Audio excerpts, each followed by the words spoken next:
So guys, chinek namin yung sasakyan, no. Goods naman yung sasakyan, wala naman actually problema, no. Wala naman issues eh. Goods din yung owner. Can you explain more?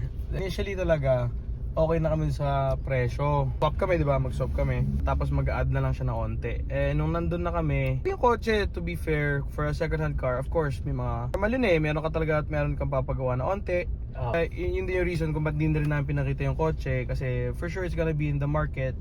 Respeto na lang sa owner. Tsaka kinausap din namin yung owner. Diba? He's okay with it na pakita namin yung kotse. Pero syempre kami, nag-decide na rin kami na wag na lang ipakita. Naging discretion lang natin na wag na lang. Oo, kasi diba, wala rin namang sense kung ipapakita namin tapos baka ma-take against pa dun sa seller or yung sa tropa. We agreed to disagree na lang na hindi shoot yung value, kumbaga, yung pagtapatan ng value.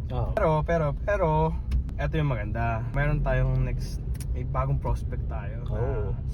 Nag-chat sa akin kanina. Nag-chat sa'yo kanina eh. Actually kaya hindi ko rin masyadong pinilit tong deal na to. Kasi meron nga, medyo parang mas maganda tong isang offer eh. Ayan. Na, alam mo yun, kung inisip ko kanina, kung hindi papayag, kung hindi magkasundo, sige, pass.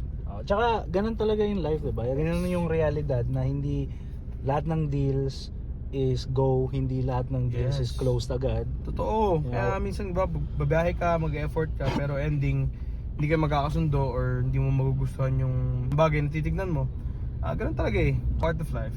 Lesson for the day, guys, no? Kahit hindi okay yung deal or it did not go your way, okay lang, tuloy lang, laban lang. Kasi katulad niyan, kalain mo, during the deal, may nag-chat at may binigay na mas okay na offer, no? Mas magandang offer. Syempre, abangan nyo na lang next time, yung next part sa mga details na yan.